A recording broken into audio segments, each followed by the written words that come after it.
네, 안녕하세요. 반갑습니다. 반갑습니다. 2022년 11월 3일 목요일자 뉴스 브리핑 시작합니다.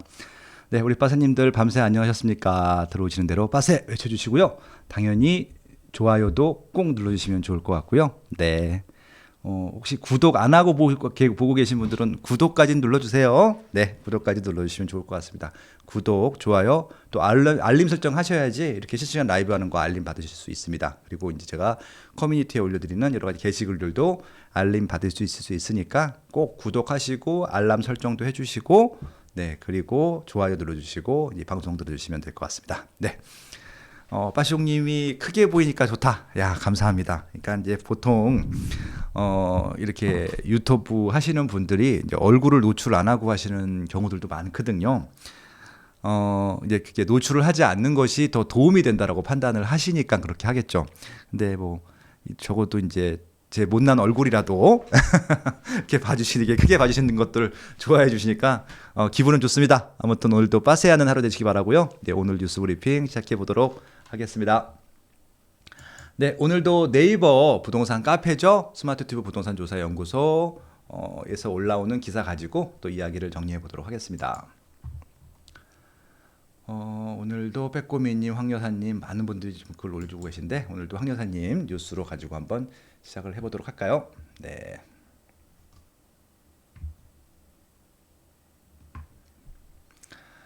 네, 오늘 목요일입니다. 예, 목요일 뉴스 브리핑 한번 시작을 해보도록 하겠습니다. 첫 번째 기사, 수도권 건축 인허가가 34% 줄었다라고 합니다. 특히 서울하고 인천 감소폭이 최대라고 하는데 인천은 감소한 것들이 뭐 그냥 그럴 수 있다라고 생각을 합니다. 왜냐하면은 지금도 분양 물량이 많고 분양할 물량이 많거든요. 그리고 이미 인천은 향후 한 10년 동안 분양할 것들 대부분 다 인허가를 받아놨어요.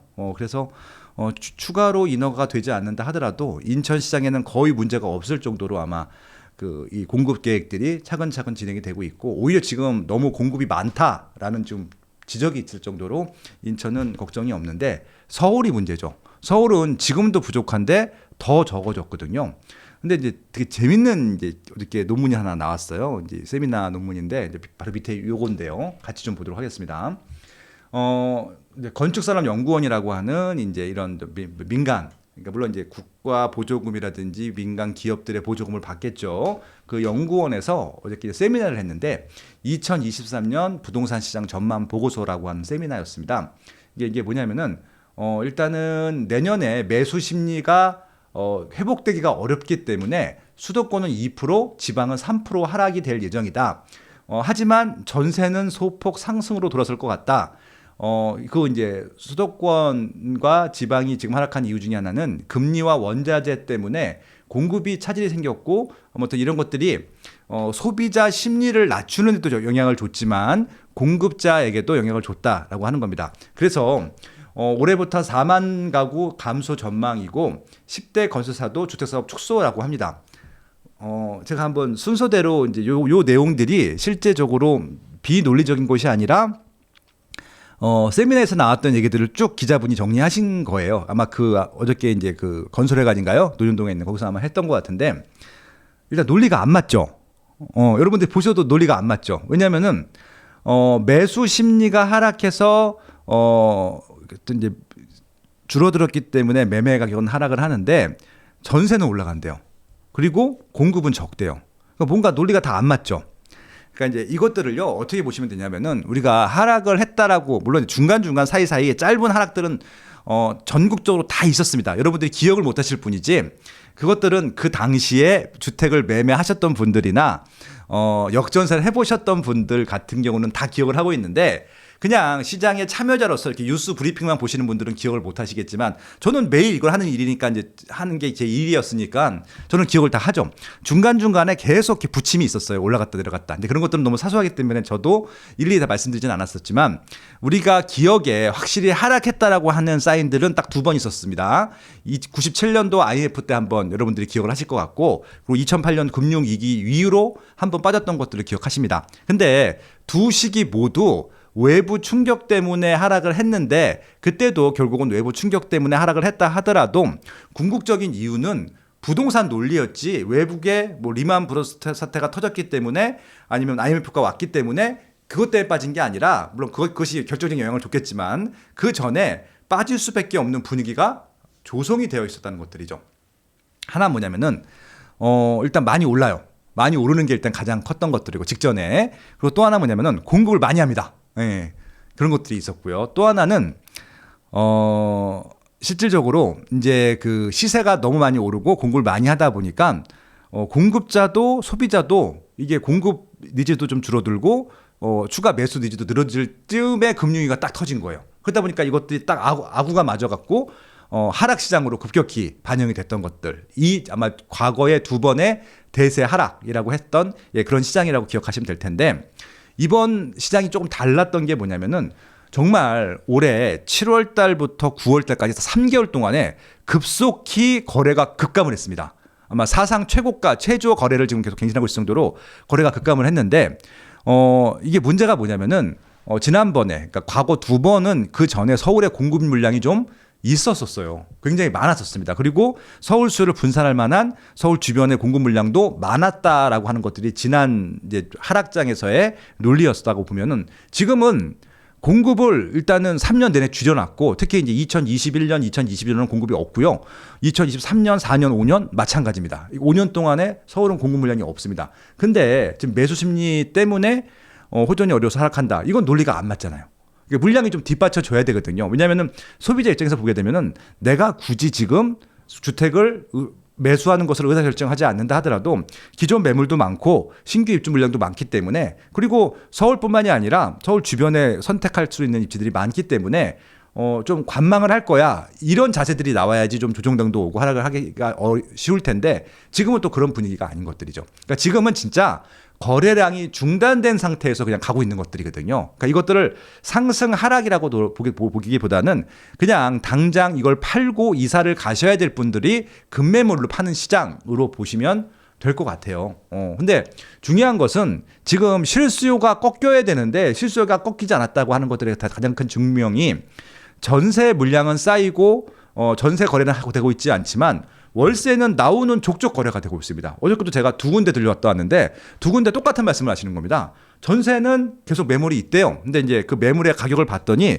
싸지 않아요. 싸지 않기 때문에 아마 거래가 안 되는 것 같습니다. 아마 싸다고 판단되면 전세로 거래가 됐을 텐데 중요한 것은 월세는 물어봤더니 어저께도 매물이 일단 월세 매물은 없고 나오면 바로 그날 계약이 된대요. 근데 월세가 많이 올라갔잖아요 라고 하는데 월세가 올라가도 월세로 계약을 한다는 겁니다. 왜?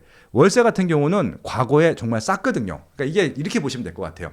매매랑 전세는 많이 올랐어. 지난 5년 내내 많이 올랐는데 월세는 거의 안 올랐어요. 아마 아파트 월세를 받아보신 분들은 아시겠지만 월세 수익률이 높지 않아요. 지금 많이 올랐는데도 높지 않거든요. 근데 최근에 어느 정도로 올랐냐면은 은행 금리 수준으로 올랐어요. 월세가. 그러니까 결국 그런 것들. 그러니까 결국은 실수요는 존재하고 있었다라고 하는 것들인데 중요한 건 뭐냐면은 지금 거래가 안 되고 살짝 2021년 고점 대비 하락을 했던 전세 시세마저도 매매 시장에 어떻게 보면 내년에 어떻게 보면 부정적인 걸 전망하신 분도 연구소도 전세 시장은 올라간다고 예측을 한 거예요. 그러니까 제가 이제 요 논문 자체를 총으로 풀로 받지 않았기 때문에 제가 이것들에 대해서 직접 풀어드릴 수는 없지만 요 기사를 굉장히 많은 언론사에서 다뤘기 때문에 종합적으로 제가 서너 개를 봤거든요. 결국 그렇더라고요. 그래서 결국은 전세가 올라간다고 하는 것은 공급된 양보다 수요가 많다라고 판단한 것 같고 수요가 많다라고 하는 것은 실수요잖아요. 실수요들은 수요 충족을 못했구나, 이사를 못했구나 그런 느낌을 받았습니다. 아마 그렇게 된 이유 중에 하나는 입주 물량의 급감도 한 영향을 줄 것이다. 서울은 그렇다는 말씀입니다. 그래서 제가 이제 몇 번 말씀드리지만 서울과 비서울은 분리하셔서 보셔야 될 것 같아요. 그리고 지방에서도 서울 역할을 하는 지역들이 있고 서울 역할을 하지 않는 지역들, 비서울 역할을 하는 지역들이 있을 텐데 거기도 똑같은 논리를 적용한다 보게 되면요. 이게 각기 다른 지역별 양상이 나올 것이다. 그렇게 좀 말씀을 드리고 싶었습니다. 그래서 일단은 수도권 건축 인허가가 줄었다는 것들은 심각한 문제인 것 같고요. 이거는 향후 부동산 시장에 굉장히 심각한 문제를 줄 것 같다라고 하는 것들이고 정부는 이것들에 대한 대책이 분명히 있어야 될 것 같다. 아직 1년이 지나지 않았어요. 윤석열 정부가 아직 1년이 지나지 않았습니다. 출범을 5월 달에 했잖아요. 이제 고작 5개월 됐어요. 5개월 됐기 때문에 5개월 동안에도 이렇게 지금 굉장히 혼란한, 굉장히 어려운 시기에 맡았거든요. 그래서 남은 이제 4년 6개월 동안에 좀 적극적으로 속도를 내서 이 부분들에 대한 대응책과 시장을 좀 풀어가는 모습들을 보여줬으면 좋겠다. 예, 그렇게 좀 말씀을 드려보도록 하겠습니다. 넘어가도록 하고요. 한신공영 소규모 재건축 재개발 일단 수주했다라고 하는데, 그러니까 이제 대기업들 일군 시공사가 안 들어가는 정말 그 뭐랄까요, 100세대 미만 사업장들도 다 들어갔다, 그런 것들이고, 그래서 이게 6천억 정도 수주를 했다고 하는데, 공교롭게도 어제 기사인가요? 제가 찌라시인지 기사인지 헷갈리는데, 이건 확실한 건 아니에요. 제가 그냥 본 거, 제가 어디서 봤는지 출처를 제가 기억하지 못해서, 한신공영도 지금 PF가 어렵다라는 얘기를 들었었던 것 같아서, 그 찌라시인지 기사 요약부인지 모르니까. 그래서 이제 거기서 아마 그렇게 나오니까, 부정적인 게 나오니까 긍정적인 것들로 역대응 기사를 아마 좀 요청한 것이 아닌가, 뭐 그런 생각이 들기도 합니다. 이건 넘어가도록 하겠습니다. 뭐 저희가 중요하게 생각할 것은 아닌 것 같고요. 참고로 한신공영 본사는 서초구 거의 잠원동에 있더라고요. 예, 거기 아시겠지만 그 반포동하고 잠원동 거의 절반이 다 한신공영 아파트예요. 한신 매차 그렇잖아요. 지금 제가 가장 관심 있게 보는 재건축 단지 중에 하나가 잠원동에 있는 한신 2차 아파트입니다. 한신 신반포 1차, 그러니까 한신 1차가 뭐였죠? 아크루 리버 파크. 그러니까 아크루 리버 파크가 한신 1차였고, 한신 2차가 어디냐면은 건너옵니다. 반포대교 건너게 되면은 그 반포대교부터 저쪽 이제 압구정 쪽으로 길게 늘어난 한강변에 있는 단지가 있어요. 한번 볼까요?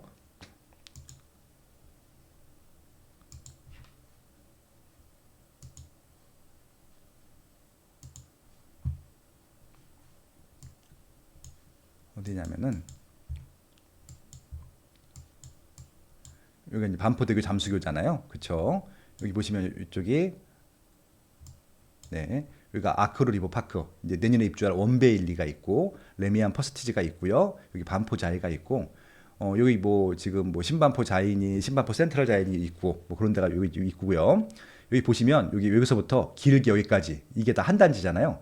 여기 아크로 리버 뷰까지 여기까지가 여기 한 단지인데, 이게 신반포 2차, 한신 2차잖아요. 예, 그래서 이 단지를 지었던, 예, 그런 건설사인데, 아무튼 요거는 뭐 한신공영이 수주를 하지 못하겠지만, 누가 수주할지 모르겠지만 굉장히 의미가 있는 게, 이게 거의 이제 그러니까 한남 뉴타운을, 길 건너가 한남 뉴타운이잖아요. 한남 5구역, 여기가 4구역, 3구역, 2구역일 텐데, 여기를 선점하려고 하는 이유 중에 하나가, 여기 통행량이 엄청 많은 거 아시죠? 강변북로랑 올림픽대로에. 그러니까 여기다가 브랜드를 받게 되면은 건설사들은 TV 광고나 신문 광고 할 필요도 없어. 코엑스 이런 데다가 부스 만들어 놓을 필요도 없어. 그냥 여기다가 그 뭐 하나 그 브랜드만 달아놓는 것 자체가 엄청난 수조 단위의 가치가 있는 홍보가 되는 거잖아요. 그래서 이렇게 한강변에 길게 맞닿아 있는 데다가 선점하려고 하는 이유가 그런 것들도 있다라고 하는 것들입니다. 그래서 마찬가지로 요 한강변에 있는 아파트 중에서 아마 압구정 현대아파트 빼면은 제일 길게 한강변에 닿아 있는 데가 신반포 2차, 그러니까 한신 2차일 텐데, 그래서 여기가 굉장히 좀 중요한 단지다, 그렇게 좀 이해하시면 될 것 같습니다. 그러니까 아크로란 브랜드가 원래 원래 있었던 브랜드잖아요. 뭐 벌써 브랜드가 나온 지가 20년 가까이 되는 브랜드인데, 아크로가 고급 단지의 중심 브랜드 중에 하나가 된 이유 중에 하나가 아크로 리버 파크 때문에 그런 거잖아요. 왜? 한강변에 바로 있으니까 누구나 볼 수 있었던, 홍보가 노출이 잘 되죠. 그리고 아크로 리버 뷰, 그다음에 여기 쪽에 보면 아크로 리버 하임, 다, 그러니까 아크로 3대장이 여기 한강변에 다 있어. 동작구부터 해서 여기 서초구까지 해서 이렇게 하다 보니까 아크로가 고급 브랜드로 급부상을 하게 된 거죠. 예, 그래서 이게 한강변을 선점하려고 하는 건설사들의 노력이 굉장히 대단한 이유 중에 하나가 그런 것들도 있다는 말씀이고요. 그래서 여기 신반포 2차, 이걸 누가 시공사가 선정될지 모르겠지만 여기도 굉장히 그런 의미가 있는 단지다, 그렇게 좀 이해하시면 될 것 같습니다. 네, 그렇다고 한 얘기고요. 네, 한신공영 본사 위치에다가 별 얘기를 다 하네요. 아무튼 그렇습니다. 서울 내년에는 입주 가뭄이다. 아까 했던 그 얘기 똑같고요. 27,000세대다. 27,000세대면 많은 겁니까? 적은 겁니까? 라고 질문하시는 분들이 있는데, 일단 평균적으로 3만, 4만이 평균이고요. 이제 4만이 넘어가게 되면 4만, 5만, 6만이 많은 편이고, 3만이 안 되면은 적은 겁니다. 결국 그래서 2만 7천이기 때문에 적은 것이죠. 근데 문제는 이게 누적이 된 거예요. 2021년도에도 2만대, 2022년 올해도 2만대, 내년도 2만대, 후년은 만대입니다. 이거 어떡할 거야, 이거. 예, 그렇죠. 근데 저것도 2만 7천 세대도 밀린 거잖아요. 원래 그 뭡니까 둔촌중공 아파트는 이미 입주를 했어야 될 아파트인데 그게 계속 만 세대짜리가 12,000세대짜리가 계속 밀리고 있기 때문에 그것 빼면은 얼마 안 돼 생각보다. 진짜 분양을 많이 안 했어요. 작년에 진짜 분양을 많이 안 했고 올해도 거의 못했잖아요. 그래서 입주 가뭄이 지금 올해랑 내년이 문제가 아니라 2년 후, 3년 후, 4년 후가 더 걱정이에요. 그래서 이것들에 대해서는 분명히 대응책이 있어야 될 것 같다. 예, 그렇게 생각하시면 될 것 같습니다. 제가 며칠 전에 얘기했었죠. 예, 여기 이거 미분양에 대한 것들, 입주에 대한 것들 말씀을 드렸는데 여기 잘 보시게 되면은 제가 입주 물량도 잘 써놨어요. 예.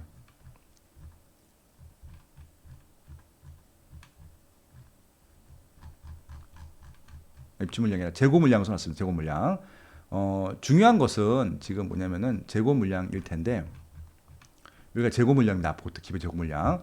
서울이 기존에 184만 정도 재고량이 있는데 그러니까 제가 몇 번 말씀드렸지만 실질적으로 중요한 것은 신규 아파트 입주 물량도 굉장히 중요합니다. 마중물 역할을 하니까. 근데 그보다 요 184만 개 아파트들이 얼마나 거래가 더 많이 되고 있느냐 그것이 더 중요할 수도 있어요. 그래서 정부에서는 투 트랙으로 가야 됩니다. 입주 물량을 많게 하는 분양을 좀 많이 해야 되는 게 일단 1순위고요. 또 하나는 기존에 있는 184만 개 재고량 중에서 얼마나 회전을 시키느냐 회전율이라고 하는데 이게 중요합니다. 지금 작년부터 그러니까 2020년 하반기 2021년 통으로 그리고 2022년도까지 해서 지금 2년 6개월 동안 거래가 안 되고 있거든요. 이거는 정부의 잘못이에요. 정책의 잘못이기 때문에. 이건 왜냐면 기존에 나와 있는 물건을 사고 팔고 시켜야 되는데 무슨 이유인지는 모르겠지만 무슨 이유인지는 다 알죠. 근데 아무튼 모르는 척하고 있지만 정부에서 적극적으로 거래시키려고 하는 노력들이 없죠. 그래서 세금 부분들, 대출 부분들, 이 부분들에 대해서는 최소한 거래를 하려는 노력들은 있어야 된다. 그게 이 칼럼의 주제였습니다. 예, 그렇게 좀 이해하시면 될 것 같고요. 다음 뉴스. 똑같습니다. 건설산업연구원에서 발표됐던 내년 아파트값 2.5% 하락입니다. 2.5% 하락이면 뭐 얼마 안 되는 거 아닙니까? 이게 이제 누계잖아요, 누계. 2.5% 하락에는요, 상승하는 것까지 포함하는 거잖아요. 아니, 내년에 아파트값 상승하는 적도 있나요? 있죠. 지금도 있어요.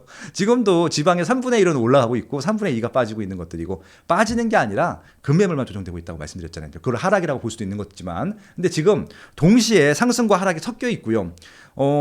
강남구하고 서초구하고 용산구는 지금도 신고가 갱신이에요. 그리고 이제 제가 며칠 전에 이제 그 성동구에 있는 이제 한 연예인분을 이제 만나고 왔는데 저한테 물어보더라고요.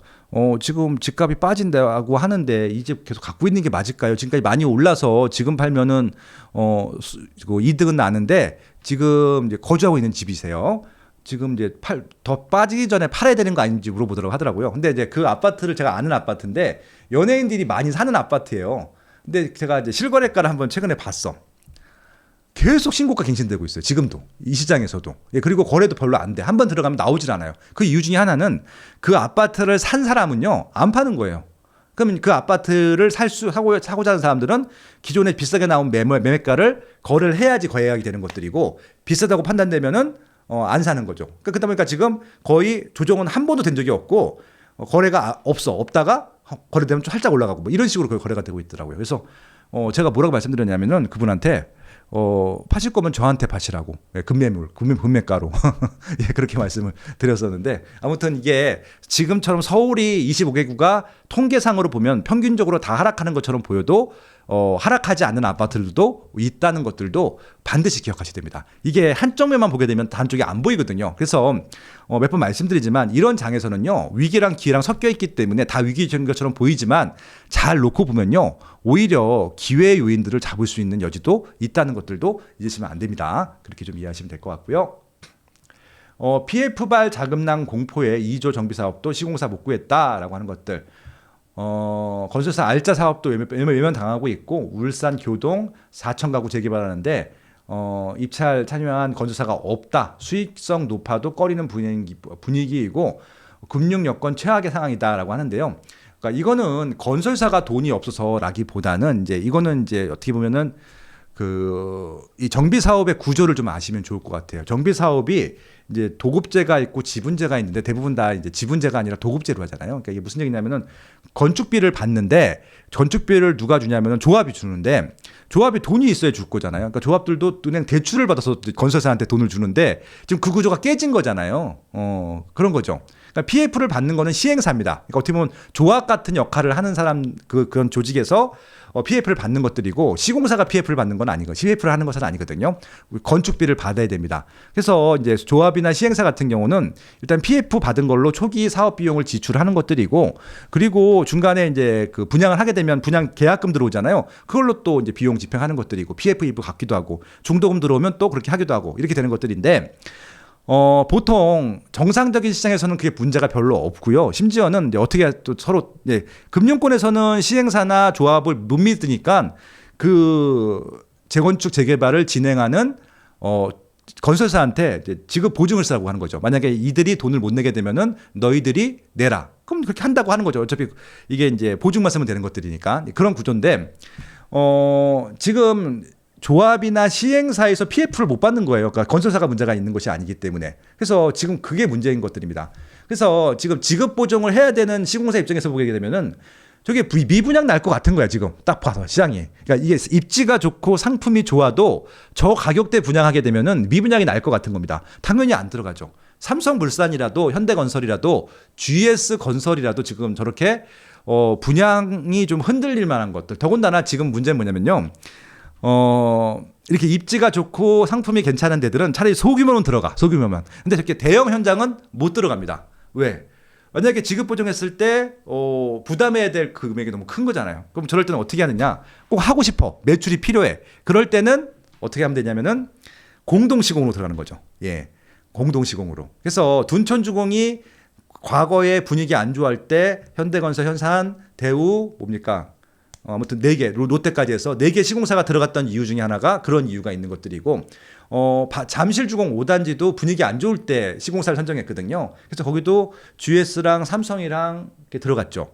지금 강동구에 있는 고덕동에 있는 거의 모든 새 아파트들 다 공동시공으로 들어갔잖아요. 그 이유 중에 하나가 분위기 안 좋을 때 저것들을 다 떠맡기가 싫어서 건설사 입장에서도 공동시공을 하겠다라고 하는 겁니다. 그래서 만약에 이제 이것들도 뭔가 이제 공동시공을 하는 방향으로 풀어주게 되면 공동시공으로는 들어갈 수 있을 것 같은데 그럼에도 불구하고 안 들어간다? 그럼 저쪽에 지금 조합에서 생각하고 있는 분양가가 부담스러울 것 같아요. 그러니까 지금 이제 몇 번 말씀드리지만 아무리 시장이 안 좋아도요. 가격이 싸면 돼요. 가격이 싸면 되는데 이게 분위기만 조금 반전되면 더 많이 받을 수 있기 때문에 이자 부담이 된다 하더라도 조합이나 시행사 입장에서는 좀 끌고 가고 싶어 하는 거죠. 그러니까 입지가 괜찮은 좀 양호한 데들은 그래서 분양 시기를 미는 이유 중에 하나가 그런 것들이고요. 더 밀면은 더 큰 이자 부담을 내겠다라고 하는 것들은 지금 미분양을 감수하면서 지금 분양을 하고 있는 겁니다. 그래서 일부러 미분양이 날 거 알면서 분양하는 단지들도 꽤 많고요. 그리고 여기는 정말 미분양 내기 싫어하는 단지들은 분양을 연기하죠. 예, 그렇게 좀 이 시장을 이해하시면은 이게 어떤 말씀인 줄 아실 것 같습니다. 그래서 이게 건설사 문제라기보다는 PF가 발생할 수 없는 받을 수 없는 조합이나 시행사의 문제라고 봐주시는 게 맞을 것 같고요. 결국 그것들은 금융권에서 그 사업장을 봤을 때 불안한 겁니다. 그럼 아마 대부분 그 인근에 미분양 현장이 있을 것 같아요. 근데 그 미분양 난 현장보다 비싸게 분양을 한다? 그러면 미분양이 나는 겁니다. 그러니까 청약홈 들어가시면 이번 주 이제 분양한 것들 결과가 나와 있는데 2개 빼고 다 미분양 났거든요. 근데 그 2개 빼고 다 미분양 난 지역들 옆에 보면요. 미분양 물건이 또 있어. 제가 이렇게 다 까서 봤어요. 봤더니 지난번에 했던 것보다 비싸게 분양했더라고요. 그러면 지난번에 했던 것들도 미분양이 났는데 지난번에 했던 것보다 더 비싸게 분양하면 당연히 미분양이 나죠. 예, 그런 부분들입니다. 그래서 제가 어저께 뭡니까? 또 하나 밤에 하나 급하게 써드렸잖아요. 뭐라고 썼냐면은 입지 상품을 고려했을 때 가격 경쟁력이 있다면 대기 수요는 있다라고 하는 겁니다. 어떤 안 좋은 시장에서도. 그래서 실질적으로 미분양 관련 기사 제가 그저께 썼던 것들 다시 제가 언급해드렸고 어저께 청약 결과 나왔던 것 중에 에코 델타시티입니다. 오타가 났습니다. 에코 델타시티 프루지오 센터파크 청약 결과 발표가 되었고 여기가 이제 부산 강서구입니다. 서울에만 강서구가 있는 게 아니라 부산도 강서구가 있고요. 오히려 서울 강서구보다 부산 강서구가 더 유명할 수도 있어요. 지금 원래부터. 그러니까 이제 김해공항이 있는 데가 강서구고요.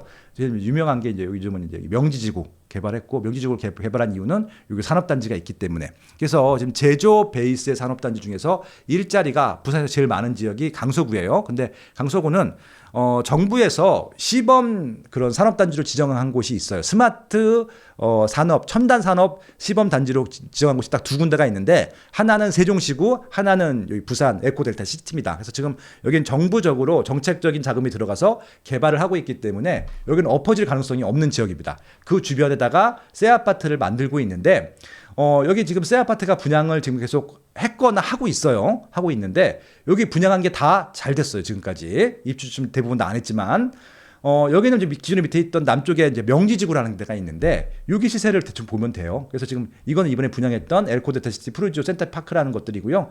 972세대인데 전 세대 다 일반 분양입니다. 왜냐하면 신도시기 때문에 허 벌판에다 만드는 것들이기 때문에. 그래서 특별 분양을 800개 하고 일반 분양을 한 140개 정도 했습니다. 근데 일단 가격대가 74, 20평대 후반이죠. 4억이고요. 여기 84, 30평대 초반이죠. 4억에서 비싼 게 5억이야. 그러니까 이게 부산 가격을 잘 모르시겠지만 되게 싼 거예요. 부산에서도. 그러다 보니까 분양이 완판됐는데 일단 이 청약, 특별 공급 청약할 때부터 이미 김새가 나왔어요.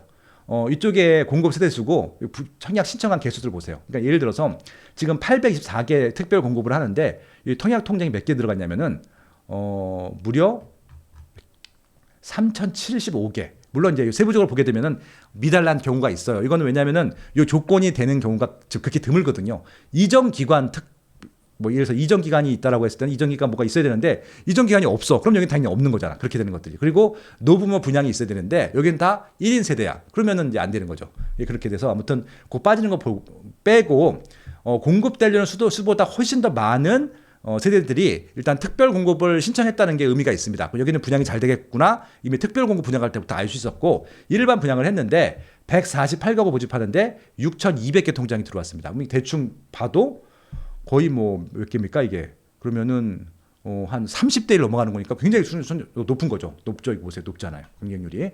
심지어는 이거 보실 때 1순위에서 이제 해당 지역에서 안 되게 되면은 기타 지역까지 가지고 1순위 당해라고 하죠. 해당 지역과 기타가 안 되면 2순위까지 넘어가는데 2순위로 넘어간 게 단 한 세대 타입도 없어. 완전 완판됐어요. 그 이유가 이제 보시면 아는 거죠. 지금 현재 강서구에서 84 타입 34평, 33평 실거래가 현황드릴 텐데 비싼 거는 11억, 싼 거는 6억입니다. 그러면은 지금 일반적으로 거래되는 이제 준신축 아파트들의 시세가 10억 원 전후예요. 그러니까 6억 원에서 11억 사이니까 요새 좀 조정이 된다 하더라도 여기서 1억 빠지는 것들이 더 많이 빠지진 않을 거잖아요. 그럼 이제 이렇게 이제 주요 이제 신축들 시세인데 지금 아까 얼마라고 그랬죠? 예, 4억에서 5억입니다. 그러면 이거는 누가 보더라도 분양이 완판될 수밖에 없는 조건이잖아요. 간단한 논리입니다. 맞죠? 예, 그러다 보니까 이렇게 되는 겁니다. 그래서 결국은 지금 정비사업 시공사를 못 구했던 지금 전국에 미분양이 나고 있는 현장들 같은 경우는요. 분양가 책정을 한번 신경 써 주셔야 될 것 같아요. 그러니까 제가 이제 갤럽에서 했던 일들이 그런 것들이거든요. 이 분양가로 분양이 되느냐 안 되느냐를 제가 판단해 드리는 그런 리서치를 했었습니다. 소비자 조사를 통해서. 그리고 여기는 여기까지 이 가격대까지 분양해야지 수요가 있습니다. 제가 이제 그 하는 것들이 제 일이었었어요. 지금은 이제 그걸 하고 있지는 않지만 그러다 보니까 저는 이제 이렇게 미분양 나는 현장들을 보게 되면은 본능적으로 가격을 딱 보게 돼요. 그럼 가격 보게 되면은 이건 누가 보더라도 분양이 안 될 가격인데입니다. 근데 이제 여기서 이제 감이라고 하는 게 뭐냐면은 분양이 안 될 가격인 거 알고 분양을 강행하는 데가 있어요. 감으로. 근데 그 감이 맞을 때가 있습니다. 그분들의 감은 뭐죠? 여기 한 달만 있으면, 3달만 있으면은 여기 기존에 있는 거 다 해소가 돼. 그러면 여기 이것밖에 살 게가 없어. 3개월만 버티면은 이 가격에 다 받아줄 거야. 라고 판단하시는 사업자분들이 있어요. 제가 그분의 사업 감을 따라갈 수는 없어요. 근데 그분들의 말이 감이 대부분 맞아요. 그런 경우들은 정말 특별한 케이스인데 지금 시장에서는 제가 객관적으로 저는 보수적으로 말씀드릴 수 없잖아요. 제가 보수적으로 말씀드린다고 하면 안 믿어지시죠? 저는 보수적으로 말씀드리는 역할을 했었어요. 지금까지 20몇 년 동안. 그래서 저는 늘 보수적으로 말씀드린다고 해도 과언이 아닙니다. 그렇게 말씀드릴 수가 있는데 그러니까 지금 제가 보수적으로 말씀드려서 드리는데도 이렇게 분위기가 안 좋은 데들도 가격만 싸게 분양하면 분양이 됩니다. 입지만 나쁘지 않으면. 예, 그 말씀을 좀 드리고 싶었네요. 그렇습니다. 민간 사전 청약 도입 1년 만에 존폐 기로다라고 하는데요. 그러니까 이제 제가 이제 어저께 방송을 통해서 이제 민간 사전 청약이 좋다 나쁘다 말씀을 드린 것이 아니라 이제 한 분이 댓글로 길게 이제 그렇게 이제 말씀을 해주셨더라고요. 그분 말씀을 제가 100% 공감합니다. 왜냐면은 돈이 없는 청년층 같은 경우는 이거라도 당첨이 돼야지 남은 기간 동안에 열심히 돈을 벌면서 활동을 할 수 있다라고 이제 할 수 있다라고 이제 이렇게 말씀하신 거예요. 그게 맞는 얘기고 그렇게 하는 게 맞는데 중요한 것은 이제 저는 이제 기회 손실이라고 하는 것들 그리고 이것들에 대해서 좀 언제 입주할지 모른다는, 언제 개발할지 모른다는, 언제 본청약을 할지 모른다고 하는 불안감이 있는 것들입니다. 물론 이제 이것들을 사전 청약으로 당첨을 해놓고 그리고 다른 거 하셔도 돼요. 다른 거 사셔도 무방합니다. 그렇게 좀 어떻게 보면은 하실 수 있는 분들은 사전 청약제도 이용하는 거 좋은데 사전 청약제도 당첨된 거 가지고 나머지는 누르라라 있는 겁니다. 나중에 싸게 분양하겠지 하고 대부분이 그렇게 하시거든요. 그러니까 이것들이 실질적으로 내 삶을 긍정적으로 발전시킨다기보다는 그냥 어떻게 보면은 언제 먹을지도 모르는 그런 뭐 선물 교환권 뭐 그런 것들을 준 겁니다. 근데 이 선물 교환권은 언제 내가 교환할 수 있을지 몰라요. 그래서 그보다는 내가 적극적으로 뭔가 하실 수 있는 분들은 사전 청약 제도가 좋긴 하겠지만 이거는 제가 봤을 때 민간 사전 청약 제도든 공공 사전 청약 제도든 수요를 좀 지금 막 들끓고 있는 공급은 적은데 수요는 들끓고 있기 때문에 미래에 공급할 걸 땡겨와서 미리 분양을 시키는 것들이잖아요. 정치적인 목적이지 실제적으로 시장을 안정화시키는 데는 저는 거의 영향을 주고 있지 않다고 생각을 합니다. 그러니까 이거는 굉장히 정치적인 의도가 들어간 정책이라고 생각을 하고 있거든요. 그래서 저 정책 자체가 뭐 좋다 나쁘다를 떠나서 저거는 정치인의 저 제도가 나왔던 목적 자체가 좀 불순한 거예요. 어떻게 보면 불순한. 왜냐하면 실질적으로 주택 문제를 개선하겠다는 의지보다는 그냥 수요를 억누르는 단기적인 정책이라고 생각을 하고 있거든요. 그래서 저것들은 정부한테도 부담이 되고요. 그리고 저걸 분양받는 사람들한테도 생활적인 측면에서도 과연 좋은 영향을 줄 것인가는 한번 따져볼 필요가 있다. 예, 그렇게 좀 설명을 드려보도록 하겠습니다. 예, 그렇게 좀 말씀을 드려보도록 할게요. 아무튼 그렇다는 얘기고요. 넘어가도록 하겠습니다. 주택, 서울주택 인허가 60% 급감 아까 말씀드렸고요. 3년 뒤에 공급 부족 우려인데 서울은 늘 부족했습니다. 한 번도 공급이 남아돈 적 없었어요. 그러니까 많은 분들이 서울 미분양 났잖아요. 미분양 난 거는 비쌌기 때문에 미분양이 난 거지 공급이 남아 돌아서 미분양 난 적은 단 한 번도 없어요. 서울 같은 경우는.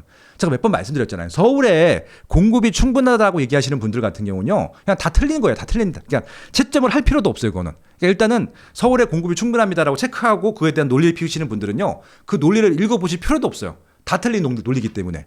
그러니까 단적인 예가 1기, 2기, 3기를 왜 만들었냐고. 그러니까 예, 서울 수요 분산시키려고 만드는 거잖아요.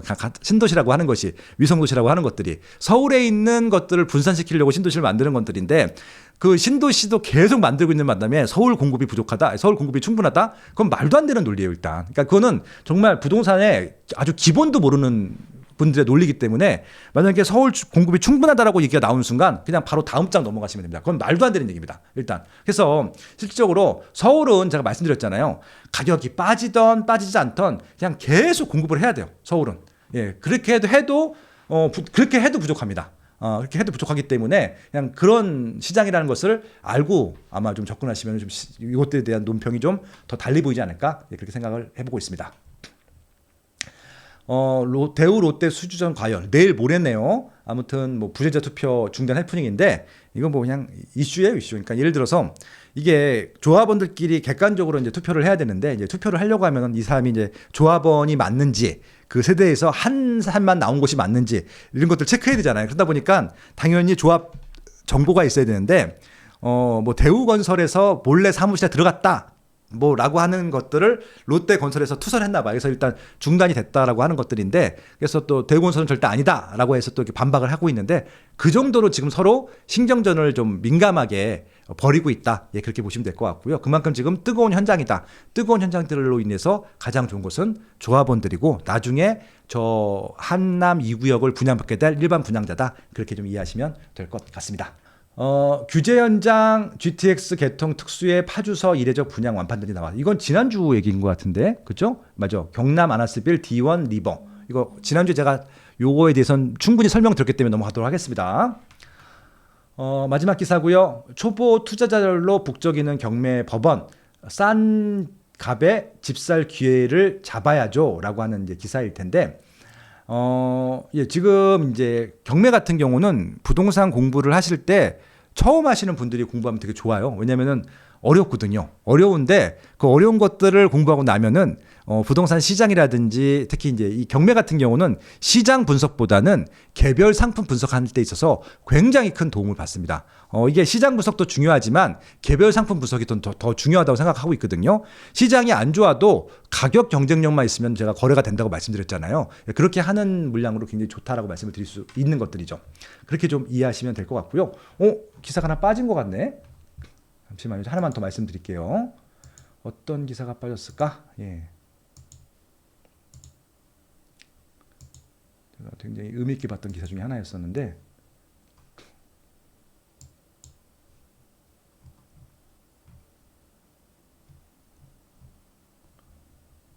그러니까 2030이 거래량이 증가했다라고 하는 기사였었거든요. 갑자기 기사가 또 없어졌네. 뭐 기사 잘못됐나?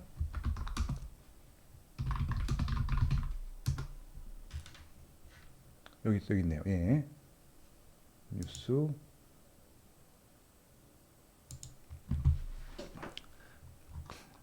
이게 뭐냐면은 이게 이제 서울 아파트 얘기고요. 서울 아파트 얘기고 뭐냐면은 이제 2030의 매입 비중이 다시 늘었다라고 하는 겁니다. 여기 이제 두 가지 포인트를 말씀드리려고 하는데 매입 양이 아니죠. 거래량이 아니죠.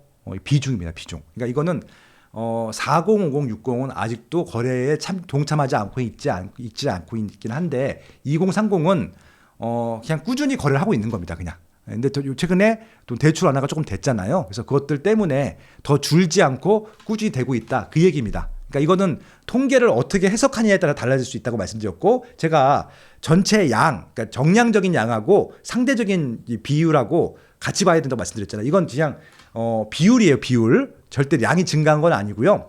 그러니까 지금 4050, 60은 여전히 거래를 하고 있지 않다. 그 말씀을 드려보고 싶은 것들입니다. 근데 다만 그렇다 하더라도 이건 의미가 있죠. 왜? 2030은 계속 살려고 하는구나 였습니다. 근데 그게 뭐냐고 이 말씀을 왜 드리냐면은 최근 몇 개월 동안에 이 언론사들이라든지 아니면은 전문가들 논리가 뭐였냐면은 영끌하더니 쌤통이다. 뭐 이런 논리로 계속 기사가 나왔거나 논평들을 했었거든요. 근데 그렇게 저는 하는 것들이 되게 싫었어요. 그런 분들이 이렇게 논평하는 것들이. 왜냐면 2030도 나름 열심히 뭔가 하려고 하는 것들이잖아요. 그리고 실질적으로 문제가 있는 2030은 거의 없고 정상적인 거래로 인해서 아파트를 샀던 것도 뿐인데 그것들을 막 비하하는 논평들을 하거나 결국은 2030이 지금 어떡하냐 불쌍해서 연끌했는데 이 대출이자 올라가서 이렇게 걱정하시는 논조들이 굉장히 많았었는데 그것들은 2030이 집을 살 때 자기들이 집을 못 산 것들에 대해서 어떻게 보면 고소해야 하는 것 같은 느낌을 살짝 받았었거든요. 예, 그러니까 그건 정말 잘못된 논리를 생각하고 있고요. 지금 이 얘기를 드리는 말씀은 2030이 다시 또 매입 비중이 줄지 않고 꾸준히 유지된다고 하면은 또 이거 가지고 부정적으로 보시는 분들이 있을까 봐 말씀을 드리는데 이 사람들은 2030들 같은 경우는 그냥 늘 하던 대로 거래를 하고 있을 뿐입니다. 왜냐면 저분들은 첫 집 마련을 해야 되기 때문에 늘 그 고정수가 있어요. 그러니까 저것들은 당연한 것들이기 때문에 어떻게 보면은 뭐 기사화 될 것도 아닙니다. 지금 문제는 4050 메인 세들이 집을 안 사고 있다는 게 문제들인 것들이지 2030들은 아무런 잘못이 없고요. 그냥 열심히 사는 죄밖에 없어요. 죄가 아니죠. 열심히 사는 모습들을 볼 수밖에 없는 것들이죠. 저는 그래서 요즘 2030 보면서 굉장히 뿌듯해합니다. 왜냐면은 제가 많이 배워요. 열정들도 많이 배우고 그런 말씀도 좀 드려보고 싶어서 이 기사는 다시 한번 언급을 드렸습니다. 네, 이렇게 해서 오늘 뉴스 브리핑을 다 말씀을 드렸고요. 오늘은 여기까지 하도록 하겠습니다. 지금 그 충청권 부동산의 미래 강의 신청 많이 해주고 계신데 요거는 정말 시군구 단위로 해서 시군구 단위 분석을 어떻게 할 수 있는지 보여드릴 거거든요. 그래서 실질적으로 통계로서 우리가 메시지 뽑을 수 있는 것들, 인사이트를 어떻게 갖고 가야 되는 것들 그런 설명드릴 예정이니까 충청권에 관심 있는 분들은 다 들으셔야 될 것 같고 충청권이 아니라 하더라도 뭐 서울도 마찬가지일 텐데 이렇게 시군구 단위로 수요가 서울보단 적지만 그래도 수요가 있고 없고를 어떻게 볼 수 있는지를 알아보는 좀 미니 특강이 될 테니까 많이 들어주시면 좋을 것 같고요. 그리고 이번 주에 모아 특강, 타운 특강 있는 거 절대 잊지 마시고요. 이거 굉장히 좋은 강의니까 해주시면 좋을 것 같습니다. 그리고 하나 여쭤볼 게 있는데 어저께 링크 받으셨어요? 온라인 구매하신 분들? 이렇게 홀버님하고 풀팽님하고 쏘셨잖아요. 이게 무슨 얘기냐면은